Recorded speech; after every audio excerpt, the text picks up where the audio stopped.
Bueno, 2 de la mañana ya con 10 minutos. Bueno, habitualmente es la jornada del día jueves en la que nosotros conversamos de los temas paranormales.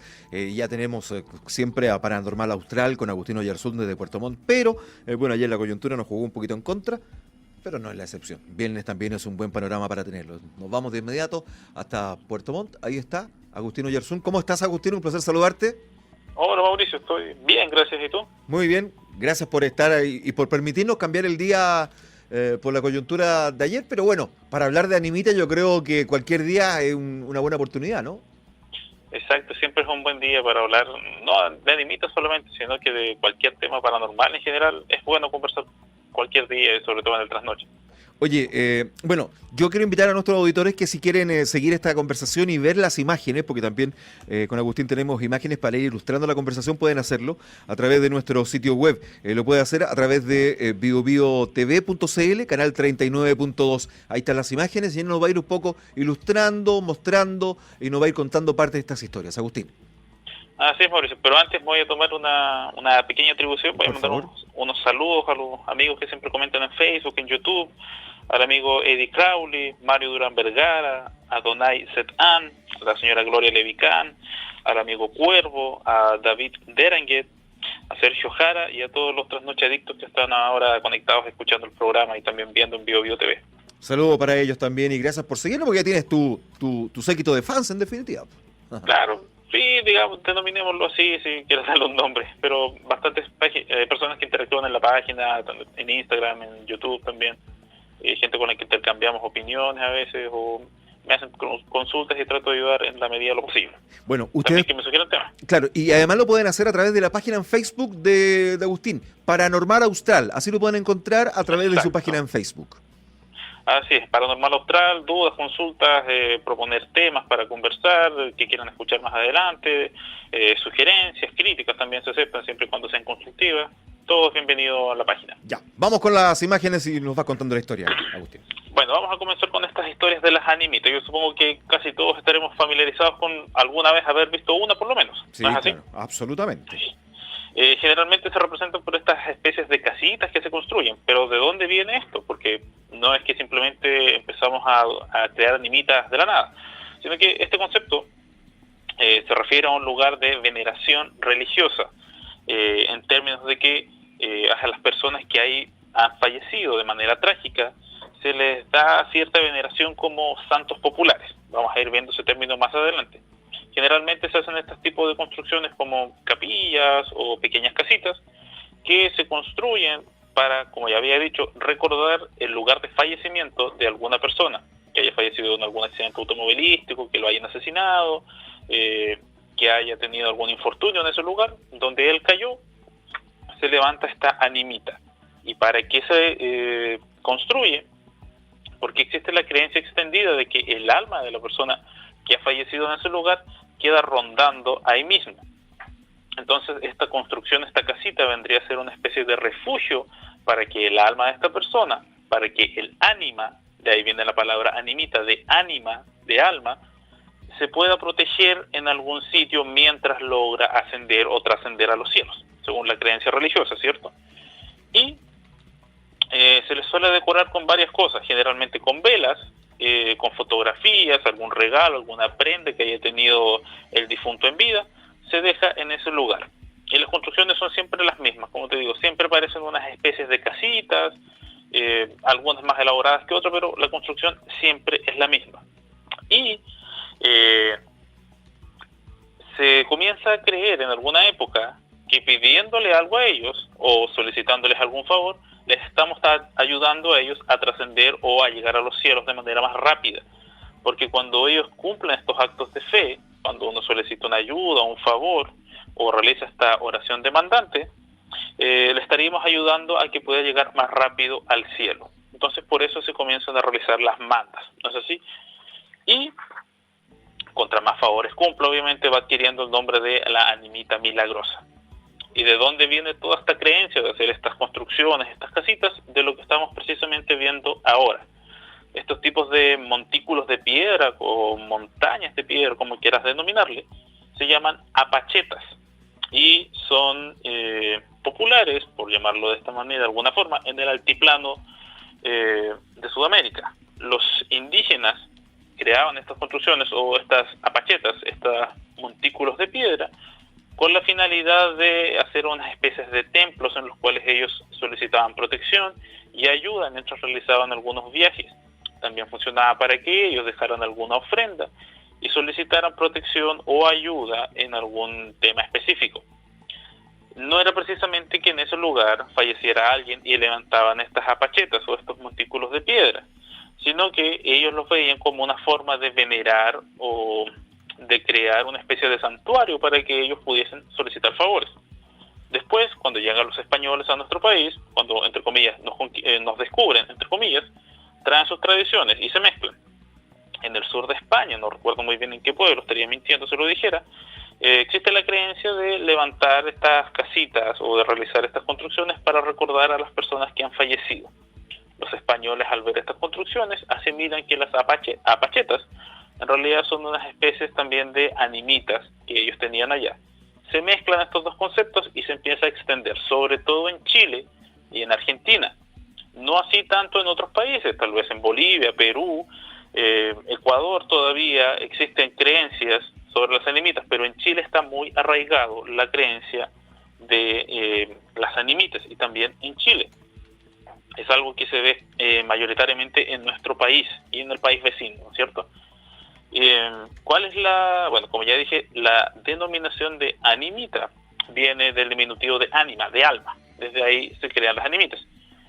Y generalmente, cuando vemos una animita, como ya también te había dicho, vemos varias cosas, entre ellas las velas características que se encienden cada vez que queremos recordar o se quiere recordar a la persona que falleció o agradecerle algún favor, se prenden velas o se dejan placas, como vemos ahí. O también podemos dejarle algún presente, un regalo, un juguete si se trata de un niño, porque las animitas no discriminan género, ni edad, ni procedencia, y tampoco la vida que tú hayas tenido anteriormente, como vamos a ir revisando ahora.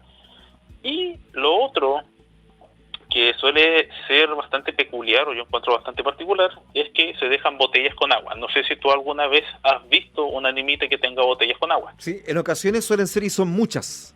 Uh-huh. ¿Y tú sabes de dónde viene eso? ¿O te imaginas tú por qué surge esa creencia? Ni idea.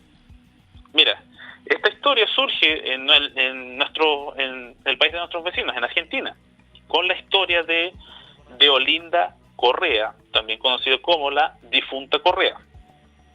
¿Qué pasa con esta mujer?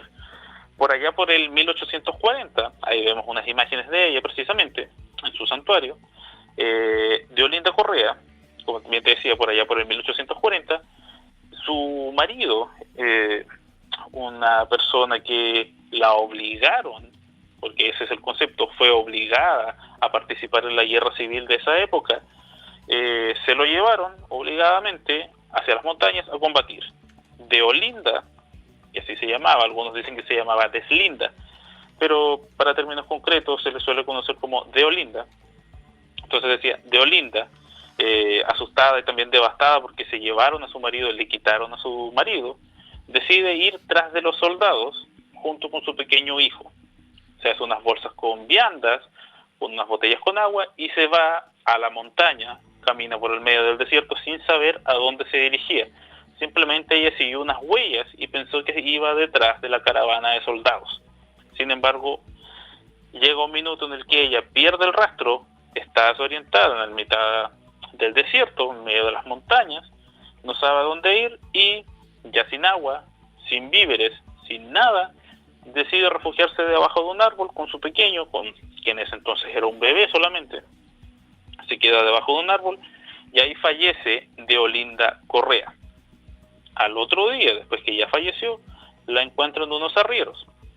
Se dan cuenta que ella tiene un bebé y como vemos en la imagen, este bebé seguía vivo porque de Olinda seguía produciendo leche. En ese entonces ella estaba amamantando y como ella aún tenía leche, su bebé sobrevivió gracias a esto. Los arrieros toman al bebé, se lo llevan y a de Olinda la sepultan en un paraje que se conoce como Vallecito, en la provincia de San Juan, en Argentina. Se conoce la historia de Olinda. Se levanta este santuario, y las personas comienzan a asistir, a prenderle velas, porque generalmente cuando alguien fallece trágicamente, para darle alguna especie de descanso o mostrar respeto, obviamente, encendemos velas para preservar su memoria. Van pasando los años y se dice o se cree que uno de los primeros grandes favores que ella cumplió se lo hizo a un arriero de apellido Ceballos. ¿Qué pasó con este arriero? Él estaba en la montaña, estaba cerca del santuario de Vallecito, y los animales que él llevaba, el ganado, en un momento se desaparece, es decir, se va cada animal por su parte, pierde el ganado, el grupo, y no sabe qué hacer. Se encomienda a la difunta Correa y le solicita que por favor le ayude a reunir a su ganado. Ella cumple y puede juntar, así cuenta la historia, él puede juntar a su ganado rápidamente, es decir, así como se fueron los animales, de repente regresaron y se juntaron todos en el grupo que él llevaba. De esta manera él le construye el santuario, le construye una especie de capilla para venerar a Deolinda Correa. Después, con el paso del tiempo, como se supo que ella falleció debido a la falta de agua, ya murió prácticamente deshidratada, la gente le llevaba botellas con agua para de alguna manera mitigar ese sufrimiento y para que, en palabras textuales, nunca le faltase agua a la difunta Correa. Con el pasar de los tiempos, esta práctica de dejarle botellas con aguas a la difunta Correa se comenzó a extender a las demás animitas. Y esto generalmente, según lo que estuve investigando, lo realizan los transportistas o los conductores en general. Cuando ven alguna animita, le dejan una botella con agua y se encomiendan para tener protección en el camino. De ahí viene esta práctica de dejarles botellas con agua. Y como veíamos en algunas imágenes ahí, tú veías que habían animitas que tenían más botellas que la misma animita, o que las botellas estaban encima de esta y la estaban tapando. Sí, claro que sí. Entonces, esta práctica de dejarle botellas con agua a una animita es para solicitar la protección mientras tú realizas tu viaje o tienes una ruta que es bastante extensa y quieres llegar a salvo, dejarle una botella con agua a cualquier animita y solicitarle su protección a la difunta Correa. Ahí surge esta historia de por qué se les dejan botellas con agua. Y también de la difunta Correa. En Chile está el grupo Difuntos Correa, yo creo que tú los ubicas, por último de nombre. Sí, claro, absolutamente. De hecho, la canción Mujer Azul que ellos tienen habla precisamente de la historia o hace referencia a la historia de Deolinda Correa, que falleció en el desierto deshidratada y su pequeño logra sobrevivir gracias a que éste aún estaba amamantando. Esa es la primera animita que podemos nosotros presentar como famosa en nuestro continente y sobre todo en Argentina, y también que desprende la creencia de que nosotros dejemos botellas con agua para, reitero, solicitar protección. Estamos con Agustino Yarzún de Paranormal Austral, repasando hoy día historias de animitas acá en el Trasnoche de la Radio. Y allá en Santiago, yo no me ubico mucho en Santiago en realidad, tenemos la más famosa tal vez, que es la animita de Romualdito. ¿La ubicas tú, Mauricio? Sí, he oído hablar de la animita de Romualdito, que es tremendamente generosa para quienes le solicitan algunas cosas. Exacto, ¿y tú sabes cómo es la historia de Romualdito? No la conozco. Mira, hay varias versiones, hay por lo menos 3 versiones respecto de Romualdito, pero hay una que es oficial, que investigó la PDI en el año 2009 y logró dilucidar o en realidad llegar a la verdad de quién fue él. Pero, ¿por qué surge toda esta historia? En primer lugar, te darás cuenta que es Romualdito en vez de Romualdo, se utiliza el diminutivo. Ahí que podemos creer nosotros, que nos lleva a pensar que estamos hablando de un niño, ¿no es cierto? Uh-huh. ¿Cuál es la historia que se cuenta? Que, la animita surgió en el año 1933, se levanta esta en la calle San Borja, a un costado de la estación central, y ahí se ha mantenido a lo largo de los años y no la han sacado pese a las remodelaciones que se han hecho en el sector. Inclusive hay historias que cuentan que maquinaria ha intentado derrumbar la pared y al momento de llegar al lugar la máquina no funciona o no se puede, o sucede algún percance que le impide al maquinista operar su maquinaria y poder echar abajo la pared. No se puede. La pared tiene aproximadamente 15 a 20 metros, ahí lo estamos viendo, es bastante extensa. Y tiene la animita principal, que es la de Romualdito, y otras casetas más pequeñas que se hicieron para conmemorar y poder colocar las velas, y está lleno de placas, como bien decías tú, de agradecimiento. Volviendo al punto, se supone que La historia surge porque Romualdito era un niño que sufría tuberculosis, si no mal recuerdo, puede que esté equivocado. La cosa es que tenía una enfermedad terminal y, según cuenta la historia, a Romualdito lo mataron en esa esquina. Un niño pequeño muere en condiciones bastante trágicas, a sangre fría prácticamente, y la gente, al enterarse de esto, motivada por el dolor y la pena de que un niño que además estaba enfermo y lo hayan matado ahí mismo, deciden colocar unas velitas para recordar su memoria y levantan la primera animita. Y después, con el paso del tiempo, se dan cuenta que si le van solicitando favores, los va retribuyendo, va cumpliendo con las cosas que se le piden y comienza a surgir la historia. Sin embargo, la investigación realizada, como decía, el 2009 por la PDI, por un equipo de investigación especial que ellos tienen, determinó que en realidad Romualdito no era un niño, sino que era ya una persona de edad avanzada llamada Romualdo Ivani Zambelli, que lo estamos viendo ahora en una imagen. Él era un mecánico chileno de origen italiano, Ivani Zambelli, que tenía aproximadamente 41 años al momento de fallecer. Ahí estamos viendo una fotografía de él en la morgue, una imagen. Se determinó que, como bien te decía, falleció a la edad de 41 años, no estaba enfermo, no sufría de ninguna enfermedad de la época, pero sí él fue apuñalado en esa esquina, con una estocada directa en el corazón. Y la investigación que hizo la PDI fue tan exacta que determinaron que esto sucedió el martes 8 de agosto del año 1933 a las 8:30 de la noche. Se recuperó una fotografía, se recuperaron documentos desde la morgue que pudieron dar fe de que en realidad Romualdito, como bien veíamos hoy, era una persona de 41 años que fue asesinada en esa esquina y que en realidad nunca fue un niño como se creyó anteriormente. Eso no impide, eso sí, que Romualdito cumpla con cualquier petición o oración demandante que se le haga. Como veas tú, la pared está llena de estas placas de agradecimiento, la mayoría solamente dice gracias por favor concedido y no especifica, aunque hay algunas que sí señalan cuál fue el favor, gracias por devolverme la salud, por ayudarnos a conseguir la casa propia, etcétera, etcétera.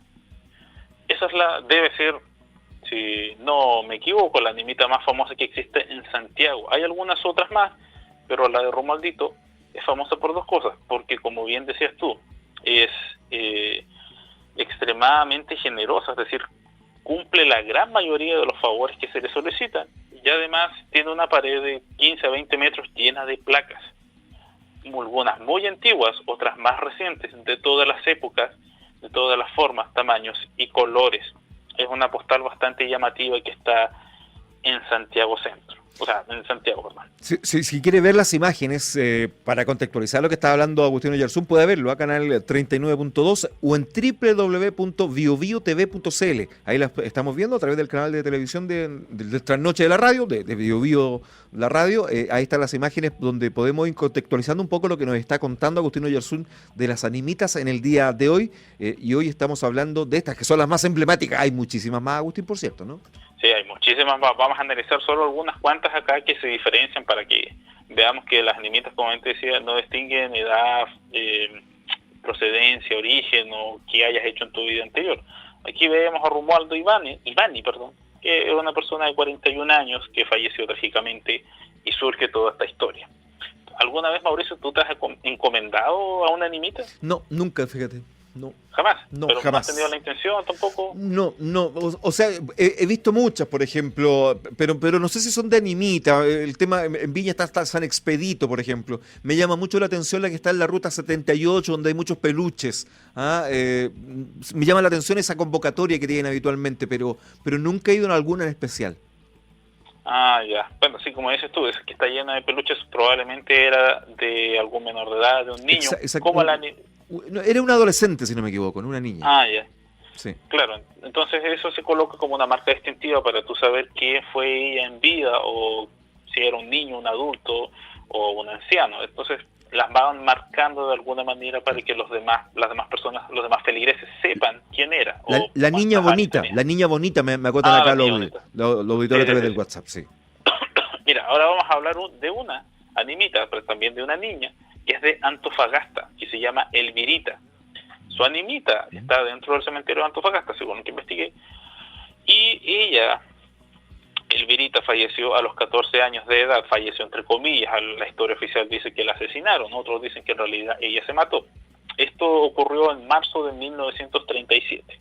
¿Qué pasa con Elvirita? Es una historia bastante trágica. La niña queda huérfana, la entregan a una familia, la cual la adopta, la cría, y durante varios días, unos vecinos de ahí cerca,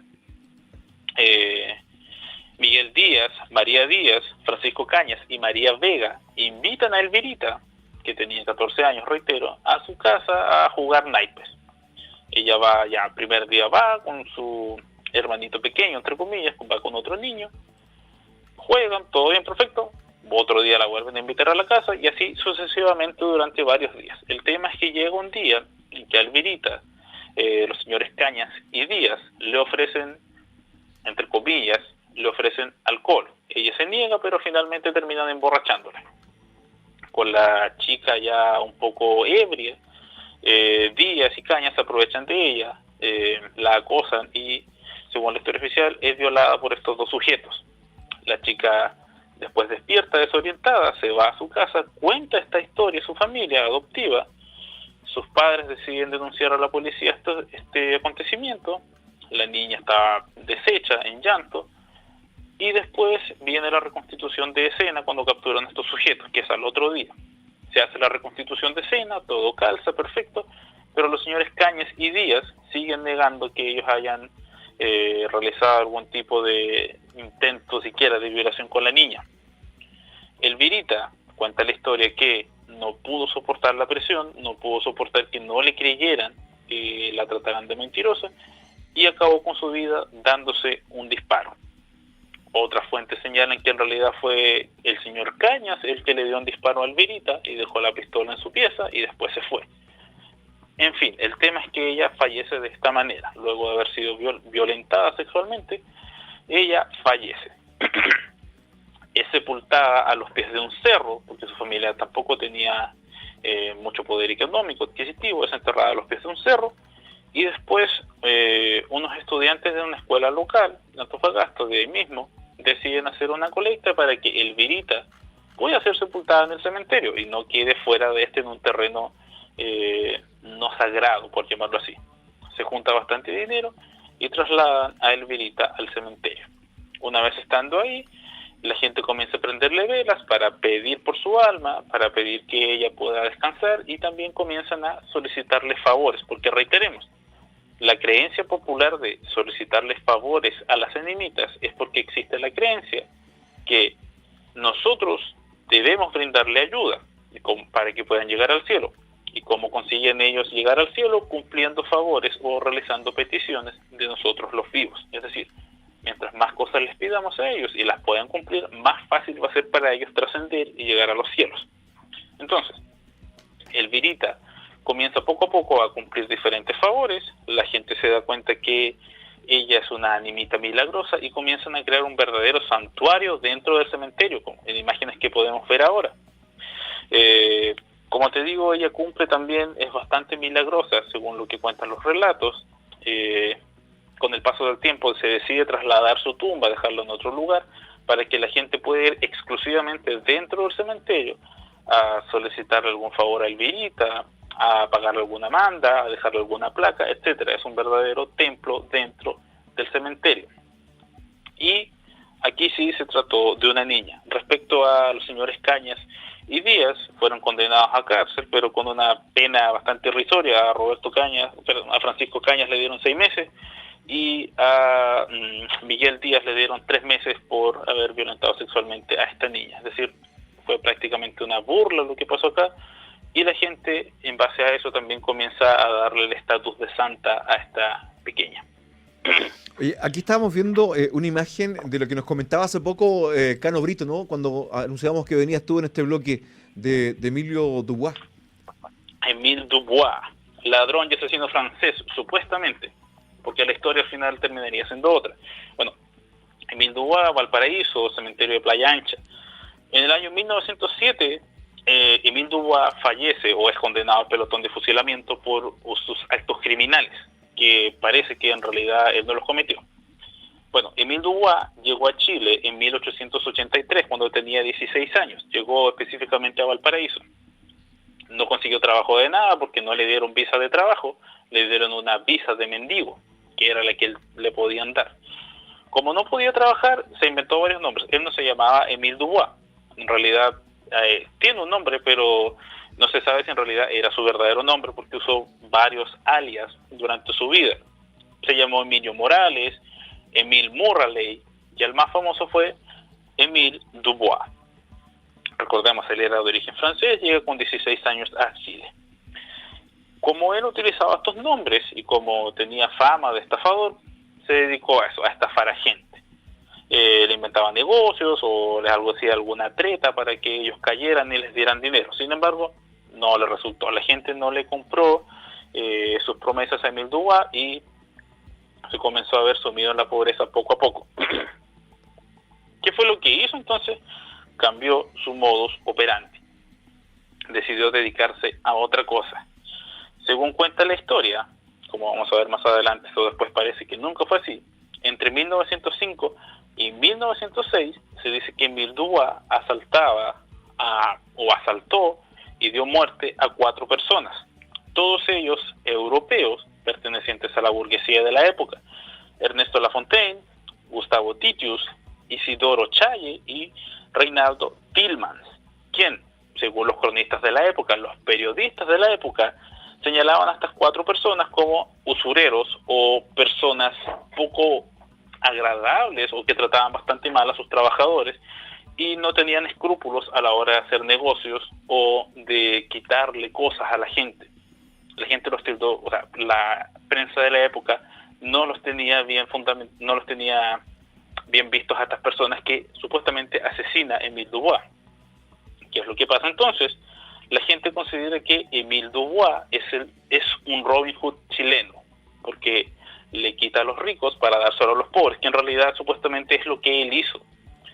Él, cada vez que pudo y tuvo dinero, ayudaba a las personas, les daba dinero, según lo que cuenta la historia, los relatos populares, y la gente se da cuenta que Émile Dubois en realidad no es un asesino, sino que es una especie de justiciero del pueblo. Él va donde estas personas que son de la alta sociedad y tienen malas prácticas y toma venganza por la gente que no lo puede hacer. Émile Dubois es capturado en 1906 y es llevado a prisión. Émile Dubois dice que él no es ningún asesino, pero sí que fustiga a los ricos y a los poderosos, es decir, que si él había algún problema, él iba a ver cómo ayudar a su pueblo. Desde ese minuto a Émile Dubois se le eleva como una figura de admiración, porque es el héroe popular. ¿Qué sucede con él? Posteriormente, mientras está en la cárcel en 1906, se derrumba la cárcel de Valparaíso, hay un terremoto, se escapan varios presos. Émile Dubois se queda en su celda, pudiendo arrancar. Y al momento de preguntársele a Émile Dubois por qué se queda en su celda, él señala que solo los culpables escapan, y yo no soy culpable de nada. Desde ahí él comienza a señalar que él no cometió estos delitos, que a él lo están inculpando por su pasado de estafador y por intentar obrar mal.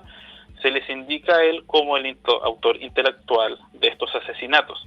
Posteriormente se sabría que hubieron otras personas inculpadas en estos casos, pero que ninguno de ellos finalmente pudo dar con el perfil del asesino. Y uno de estas personas, que supuestamente él intenta asesinar, que hubiera sido la quinta víctima, que no puede, se indica a Émile Dubois como el culpable. Y da la casualidad que justo Émile Dubois lo encuentra la policía, y él, como era un estafador y sabía que tenía problemas con la ley, decide arrancar y es capturado. ¿Por qué además a Émile Dubois, al final, ahí vemos unas imágenes de su fusilamiento, se le considera un santo o se le considera finalmente como una persona de admiración? Primero, Émile Dubois durante su juicio despide a su abogado, es decir, lo echa porque intenta justificar el actuar de Émile Dubois mintiendo. A él no le parece esto, le dice que no quiere que lo ayude, que él se va a defender solo. despide a su abogado en pleno juicio y él mismo decide defenderse. Después que es condenado, solicita ver a quien era su pareja y poder casarse con ella. Se lo cumple. Cuando lo van a fusilar, cuando ya está listo para frente al pelotón de fusilamiento, él se dirige a los asistentes y le dice textualmente: se necesitaba un hombre que respondiese por los crímenes que se cometieron, y ese hombre he sido yo. Muero pues inocente por no haber cometido yo esos crímenes, sino porque esos crímenes se cometieron. Dicho esto, dando su declaración de inocencia, él, que solicita que no le coloquen la venda a los ojos, que le den un cigarro. Después de esto, que él da su discurso, él mismo ordena que le disparen y ordena que el disparo sea directo al corazón para que muera prontamente. Con el tiempo, Émile Dubois ya era considerado un santo porque primeramente la gente lo vio como un verdadero Robin Hood, como decía antes, y después porque se dieron cuenta que en realidad Émile Dubois lo juzgaron mal.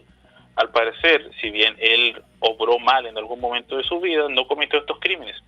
Así que pasó a transformarse en el santo, pasó a transformarse en quien protegía o quien ayudaba a las personas que sufrían de injusticias o eran culpadas por crímenes que no cometieron. ¿Por qué comienza esta historia? Porque varias personas que pasaban por procesos judiciales, que se le inculpaban cosas, iban donde Émile Dubois y le solicitaban que les pudiesen dar ayuda para que se librasen de esta injusticia. ¿Y qué pasó? Que en realidad estas personas después se determinaba que eran inocentes, que las acusaciones eran falsas. Desde ahí, Émile Dubois pasa a ser una especie de protector de las causas injustas y de las personas que han sido culpadas por cosas que no han hecho. Desde ahí comienza a elevarse su estatus de animita milagrosa. Posteriormente le van solicitando más favores, más demandas, y Émile Dubois las va cumpliendo poco a poco. Su animita también está dentro del cementerio. Ahí hay una fotografía de cómo se ve, qué tan grande es la animita que tiene. Es una animita de cementerio. La gente puede ir, solicitarle favores, y se dice que Émile Dubois, así como Romualdito, también cumple, si no es que todas, gran parte de las peticiones que se le realizan. Es decir, sería una animita bastante milagrosa. Bueno, son parte de la historia, es parte de la cultura, está parte también de las leyendas populares que tenemos en nuestro país, que se van construyendo relato a relato permanentemente, Agustín, ¿no? Exacto. Es parte de nuestra historia conocer también quiénes fueron estas personas que son sindicadas como animitas. Felipe Camiroaga tiene una animita, Hans Pozo, creo que el presidente Balmaceda también, si no mal recuerdo, tienen sus propias animitas, personajes populares. Pero lo que estamos viendo ahora es de Punta Arenas, que se relaciona más intrínsecamente con nuestros orígenes. La tumba del indio desconocido, no sé si la ubicas o has escuchado hablar de ella alguna vez, o has ido a Punta Arenas. Bueno, pues estuve en Punta Arenas, escuché hablar de esto, pero no tuve la suerte de estar ahí. Mira, la tumba del indio desconocido, y también tiene alguna similitud con el tema del indio Patagón, que está en la plaza de Punta Arenas, lugares que conozco por lo demás. La historia de este personaje comienza en 1928 por la fiebre de los yacimientos marmoleros que estaban en la isla Diego de Almagro, en el estrecho de Magallanes. En 1928 comienza a llegar mucha gente para hacerse con estos yacimientos de mármol, y en 1929 se envía a 2 personas a cuidar esta isla para que no llegaran personas a robar maquinaria o para que no se robasen el material. ¿Qué es lo que pasa? Que una de estas personas, que se llamaba David Leal, es asesinada por un grupo de indígenas. Su compañero, que era un ruso de apellido Kravient, logra arrancar hiriendo a varios de estos indígenas. Se va y se mantiene oculto durante varios días. Después de esos días, cuando llega la compañía a trabajar, porque ellos se quedaban solos en la isla cuidando este lugar, mientras las personas que trabajaban se iban a sus casas y volvían, supongamos que se fueron un viernes y volvieron un lunes, cuando llegaron a la isla nuevamente, se encontraron a Kravient asustado y oculto en las rocas, y él les explica que fueron atacados por un grupo de indígenas que ellos no conocían, que no habían visto, y que su compañero David Leal lo habían asesinado. Los trabajadores se dirigen a la tienda donde ellos estaban, donde estaba su campamento, y se encuentran con una imagen bastante particular. Se encuentran con un indio, que así lo denominan ellos, con un indígena fallecido y que está sentado en el suelo. Pero aparte de estar muerto y estar sentado, le faltaba partes del cuerpo, se lo estaban comiendo los jotes o se lo estaban comiendo las aves de carroña. Y un poco más allá estaba el cuerpo de David Leal. Pero ¿qué les llama a ellos la atención? Que estaba este indígena sentado en el campamento. Como es un indígena, no saben cómo se llama, ni de dónde viene, ni por qué está ahí. Pero deciden que tanto él como David Leal tienen que ser sepultados. Los sepultan en la isla y ahí los dejan por un tiempo. Después se solicita que ambos cuerpos sean llevados a Punta Arenas para realizar los exámenes de rutina y determinar las causas de su muerte, ya que ambos estaban ahí. El fallecimiento de este indígena es bastante extraño porque no saben cómo murió ni cómo llegó ahí, simplemente apareció en el campamento. Lo llevan y después deciden sepultar a ambos en una fosa común, por llamarlo así. Como no sabían qué nombre tenía este indígena ni de dónde procedía, alguien le coloca la placa de El Indio Desconocido. Y aquí comienza la historia poco a poco. Dije que esto comenzó en 1928. En 1950 recién comienzan a aparecer velas en la tumba del Indio Desconocido. Algunas personas piadosas de este pobre ser humano, que no conocía la cristiandad y según algunos era, o según las creencias de la época, era un salvaje, le prenden velas para pedir por su alma. En algún momento alguien le pide un favor o le hace una manda y éste le cumple. Y así sucesivamente comienza a cumplir diferentes favores. Inclusive comienzan a dejarle monedas a en la tumba para que pueda cumplir con los favores que le solicitaban. En 1967, Magdalena Brazalovich, una persona oriunda del lugar, coloca la estatua de bronce que podemos ver ahí. ¿Y por qué lo hace? Porque ella se ve beneficiada por una manda realizada al Indio Desconocido. Ella le pidió algo, cumplió, y ella, como muestra de agradecimiento, manda hacer esta estatua a tamaño real, creada por el Mundo Casanova, que se inspira en fotografías, en imágenes concretas de indígenas Selknam, para crear esta estatua como supuestamente debió verse. En 1969, ella solicita, la misma señora Brazalovich, solicita que la tumba del Indio Desconocido, que así se le conoce, se traslade a la entrada del cementerio Sarah Brown de Punta Arenas. Al momento de abrir la tumba se dan cuenta de un pequeño error, que en la misma tumba estaban tanto David Leal como el Indio Desconocido. Como ya eran solamente huesos, no sabían quién era quién, así que toman ambas osamentas y trasladan a los dos a la nueva tumba.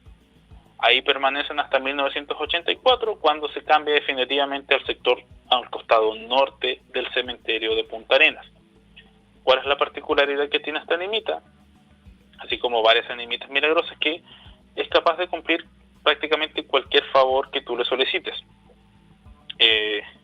Está lleno de placas por todas partes, está dentro del cementerio también, es una animita de cementerio, bastante milagrosa. Pero yo te decía que esto se relaciona con la historia del indio Patagón, que está en el centro de Punta Arenas. Para que el favor sea concedido de manera, ¿cómo llamarlo?, más efectiva o más concreta, tienes que cumplir con dos requisitos. El primero es tocar el pie, el dedo gordo, por llamarlo así, del pie de la estatua, darle un beso y además tocar la mano de la estatua y pedir tu favor. De esa forma se supone, según la creencia popular, que tu solicitud se va a cumplir de manera más rápida. Y además la tumba con la estatua en sí siempre está decorada, tiene collares o tiene rosarios o tiene algunas coronas de flores, o algunos le colocan joyas, como podemos ver ahí. Es bastante llamativa la estatua en sí y la animita en particular, porque tú estás viendo lo que parecen piedras, en realidad son placas, está lleno de placas por todas partes. Es una animita bastante milagrosa. ¿Y por qué te decía que se relaciona con el indio Patagón? Porque el indio Patagón, cuenta la leyenda, que está en Punta Arenas, que si tú besas el dedo del pie del Indio Patagón, Vuelves. tú aseguras volver a Punta Arenas. Exacto. No sé si habéis escuchado esa parte Sí, de esa claro. historia. Y cuando estuve en Punta Arenas besé, digamos, el pie del Indio Patagón que está en la plaza, digamos, para poder quizá en algún momento poder volver. ¿No has vuelto? No, todavía no, digamos, fue muy Ah. poco tiempo, pero espero volver, digamos, a ver si se cumple el presagio en definitiva. Se Oye, supone que se cumple. esperamos. Oye, Agustín, ya saben, pueden ingresar al Facebook de la página, en Facebook Paranormal Austral, y ahí pueden conocer más detalles de esta y hacer preguntas puntuales también y de otros temas, ¿no? Porque en esto hay un universo tremendo, ¿ah? Sí, son muchas cosas los temas paranormales. Mira, antes de ya ir terminando, nos queda la última animita. Sí. Antes de finalizar. La animita portomontina, la animita fortuoso, o como le dicen otros, la animita fructuoso. ¿Qué pasa con la animita fortuoso? También, así como la historia de Romaldito, hay varias historias que giran en torno al origen de este. Para contarte algunas historias, para después contar la oficial supuestamente, se dice que fue una persona que mataron en ese lugar y que estuvo 2 semanas muerto en ese sitio, porque el fiscal no llegaba a dar la orden de levantar su cuerpo para que lo lleven a la morgue y examinen qué era lo que le había pasado. Esa es una de las historias. Otra dice que en realidad Romaldito venía de una casa de remolienda que por ahí existía, y que en algún minuto a él lo asaltan y fallece en ese lugar porque como no llevaba dinero, lo matan. La versión más extendida, o la verdadera versión, por decirlo así, es la siguiente. Se llama Fortuoso Soto, otro dice que se llama Fructuoso. Hay un debate por el nombre. El tema es que Fortuoso Soto habría sido un muchacho de 19 años que se enamora de una chica de la localidad, pero la familia de ella no acepta a Fortuoso por su origen. Él era un agricultor bastante humilde, bastante esforzado, y la familia de la chica no lo habría aceptado a él para que tuviesen algún tipo de relación o noviazgo. ¿Qué es lo que pasa? Que un día se encuentran a este chico ahí en el camino, ¿no es así? Y lo golpean y finalmente le dan muerte para que éste no pudiera comprometerse con su hermana. El muchacho agoniza durante 48 horas, según cuenta la historia, porque ahí antes no había camino, sino que era un sendero, una huella, y en algún minuto lo encuentra una persona que iba pasando por el lugar. Se acerca a él, le pregunta qué le pasa y trata de ayudarle. Sin embargo, Fortuoso, como ya había agonizado 2 días, había estado 2 días ahí moribundo, fallece finalmente en manos de esta persona que intenta prestarle ayuda. Gente del lugar que después se entera de esta historia, decide ir al lugar donde fallece Fortuoso y prender unas velas para honrar su memoria.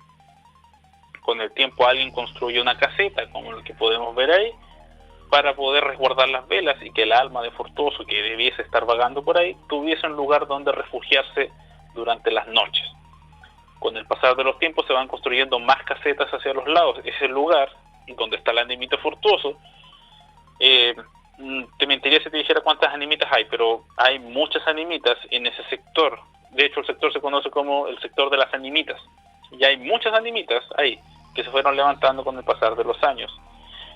Fortuoso, al igual que las otras animitas, es bastante efectivo cuando se le solicita un favor, según lo que cuentan las historias, los relatos populares. No hay tanta placa, o no hay placas de por sí, pero sí hay muchas, como ves tú, hay muchas casitas. Esas son todas de la animita Fortuoso. Es decir, está la animita Fortuoso, que es la central, y hacia los lados, hacia los laterales, está llena de otras animitas. O sea, más en vez de placas se le ponen animitas. Claro, le van colocando más animitas a medida que va pasando los años. Y esa sería nuestra última animita milagrosa que estábamos viendo el día de hoy, la de Fortuoso Soto. Oye, Agustín, bueno, como siempre, ya lo saben, Paranormal Austral, ahí pueden conversar, interactuar, opinar, debatir, preguntar, un hombre que sabe de estas materias, profesor de historia por lo demás, por lo tanto, para eso tiene, y tiene esta capacidad de relato, ¿no? Que nos mantiene cautivos durante toda esta clase, como cada semana. Querido Agustín, que tenga un buen fin de semana, que descanses, ¿ah? Gracias, Mauricio. Y soy profesor de lenguaje, Mauricio. De lenguaje. No, de historia. Bueno, de lenguaje, pero no sabe contar historias, que eso es lo importante. Que tenga buen día. Gracias, Mauricio. Igualmente para ti. Agustino Yarzún, de Paranormal Austral, conversando con nosotros acá, en el Trasnoche de la radio.